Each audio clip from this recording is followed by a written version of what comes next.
할렐루야. 하나님께 영광 드립니다. 여러분 모두를 축복합니다. 기도하겠습니다.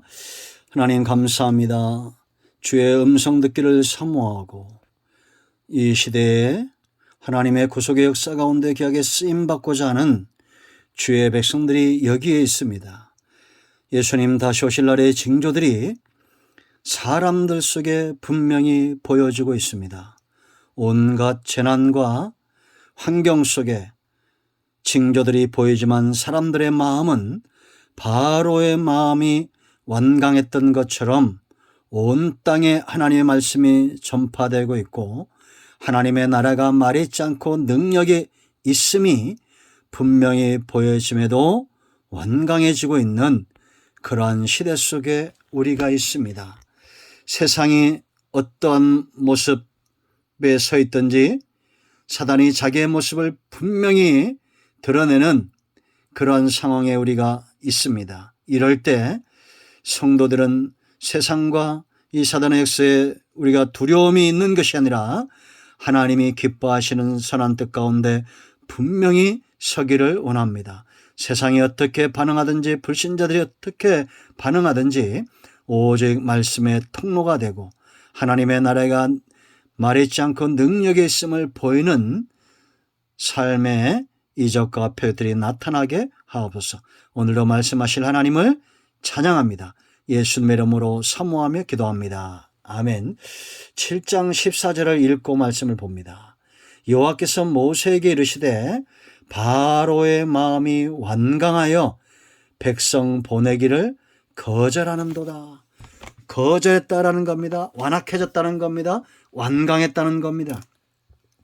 모세를 통해서 하나님의 여호와 이름을 걸고 맹세하는 이 말씀이 선포되어지고 이적과 표적이 나타났지만 오히려 완강해졌다라는 겁니다. 왜 우리가 바로의 이러한 모습들 3000년이 지난 지금도 이러한 애굽에서 모세가 이스라엘 백성들을 이끌어내는 이 사건에 주목해야 되느냐? 동일한 하나님의 역사가 지금도 나타나고 있고 사단은 똑같이 역사하고 있다는 겁니다. 말씀이 전해질 때 사람들의 마음은 완강해집니다. 바로뿐만 아니라 이스라엘 백성들도 처음에는 완강했죠. 그리고 광야에서 툭하면 완강한 모습을 드러냅니다. 그런데도 하나님은 그들과 씨름하며 포기하지 않죠. 지금도 여러분 하나님의 말씀과 은혜 가운데 우리가 거하지만 때로 이런 완강한 모습들 드러납니다. 그럼 하나님께서 어떻게 하시겠어요? 말씀도 보냈습니다. 하나님의 나라가 말있지 않고 능력이 있다고 기적과 표들이 나타났습니다. 이제는 심판이죠. 하나님으로부터 재앙, 심판이 옵니다. 예수님은 이 땅에 오셔서 말씀을 전하고 가르치고 전파하고 그 다음에 심판을 행하셨다는 것을 몰라요. 아들을 믿는 자에게는 사망에서 생명으로 옮겨집니다. 요한복음 5장 24절 25절 읽어보세요. 심판주로 오신 거예요.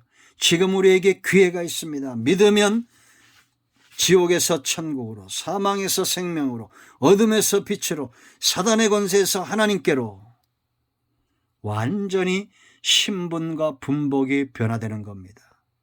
이 놀라운 축복으로 이런 모두를 축복합니다. 바로 한 사람이 이렇게 완강합니다. 그러므로 이제 하나님은 이들을 치실 것입니다. 이건 지금도 마찬가지입니다. 사단은 여전히 우리 가운데 이렇게 완강하게 거합니다. 하나님은 여전히 이 전쟁에서 승기를 잡고 있습니다. 이제 10가지 재앙이 임합니다. 왜 우리가 이러한 것에 주목해야 되느냐? 사단은 이러한 것들을 통해서 우리를 노예 삼고 하나님은 우리가 하나님 아닌 의지하는 것들을 치실 것이기 때문이에요. 피재앙, 개구리, 이, 파리, 악질, 독종, 우박, 메뚜기, 흑암, 마지막에 장자를 치시는 10가지 재앙들이 있습니다. 이제 우리가 이 재앙들을 주목하면서 하나님이 과연 어떤 것들을 치시는지 우리가 이런 상황 가운데서 무엇을 분별하고 철저하게 의지해야 되는지를 보게 될 겁니다. 여러분, 하나님은 아브라함과 그의 믿음의 후손들을 부르실 때에 나그네로 부르셨어요. 나그네는 어떤 것입니까? 돌아갈 곳이 있는, 본향이 있는 존재들이죠. 이 땅은 여행지와 같습니다. 정착하는 곳이 아니에요. 하늘에 소망을 두고 세상에서 나그네처럼 사는 히브리인들을 부르신다라는 겁니다.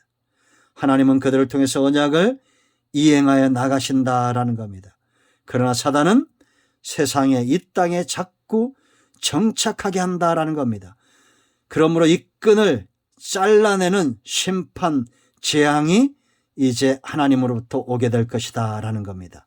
오늘 먼저 7장 14절로 24절 말씀 보면 가장 먼저 하나님이 치신 것이 있어요. 그게 뭐냐? 바로 나일강입니다. 바로가 아침 일찍 나일강으로 나왔어요. 15절 말씀 보세요. 아침에 너는 바로에게로 가라. 보라, 그가 물 있는 곳으로 나오리니 너는 나일강가에서 그를 맞으며 그 뱀되었던 지팡이를 손에 잡고 그럽니다. 바로뿐만 아니라 이스라엘 온 애굽의 온 백성들이 나일강을 삶의 원천으로 의지하고 있었다라는 거죠. 지금도 여러분 인류 문명과 문화가 발달된 곳에 무엇이 있습니까? 물이 있죠. 이 물이 메말라 버리거나 물이 썩어버리면 그 지역에 사람이 살 수 있는 곳이 못 되고 결국은 황폐화되는 것을 우리가 세계사의 역사를 통해서 분명히 보고 있다라는 겁니다. 그런데 하나님이 이 물을 치신 거예요. 섬김의 대상을 분명히 하셨다라는 겁니다. 물은 사람이 섬기는 것이 아닙니다. 다스려야 될 영역이에요. 여러분, 어떤 사람들은 하다못해 쥐도 섬기고 소도 섬기고 원숭이도 섬기고 온갖 것들을 다 신으로 섬기고 물도 이거를 신으로 섬긴다. 나일강의 신인데 이걸 바로 크놈과 하피, 신 이름이에요. 크놈과 하피였어요. 이 신을 치신 겁니다. 여러분, 지금 잘 보세요. 인류가 얼마나 살기 좋은 나라들이 되었고 돈도 많고 인류 문명과 문화와 과학이 문명이 끊임없이 발전되고 있죠. 그런데 지금 우리는 먹을 물을 걱정하고 있습니다. 하늘엔 비행기가 날아다니고 바다는 배가 날아다니고 온 전 세계가 하루 생활권이 되고 이제는 지구 반대편의 소식이 단 몇 초 만에 우리 손안에 들어오는 그런 시대가 되었는데 우리는 지금 먹을 물을 걱정하고 있습니다. 바다도 오염되어졌고 인류가 한 번도 탐사하지 못한 가장 바다 깊은 곳에 내려갔더니 거기 이미 쓰레기가 점령하고 있다는 겁니다. 미세 플라스틱이 다 오염이 되고 생수도 먹을 수 없는, 정수된 물도 먹을 수 없는 그런 지경에 우리가 처해 있다라는 겁니다. 어찌해야 됩니까? 정신 차려야 됩니다. 사람이 이렇게 힘있고 지혜가 있고 능력이 있는 것 같지만 마실 물, 공기가 오염되면 죽을 수밖에 없는 연약한 존재인 줄 알고 완강해지면 안 됩니다.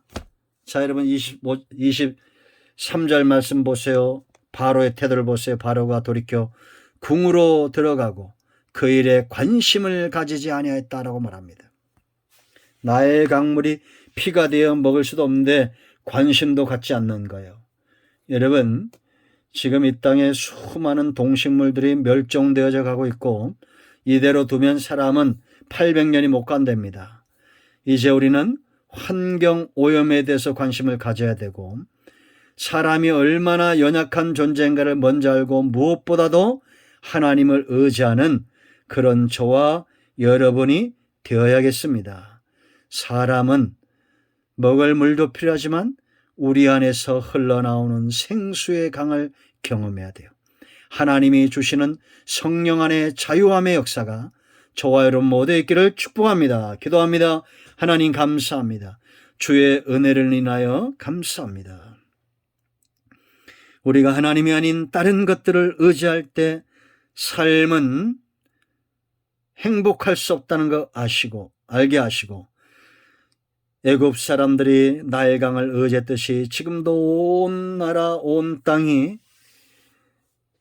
물을 의지하고 있습니다. 하나님을 의지하는 백성들 되도록 온 땅에 하나님의 심판이 임하고 재앙이 임하고 있다는 것을 깨달아 알고, 육신을 위하여 사는 자가 아니라 영을 위하여 살고 하나님을 위하여 사는 자들이 되게 하옵소서.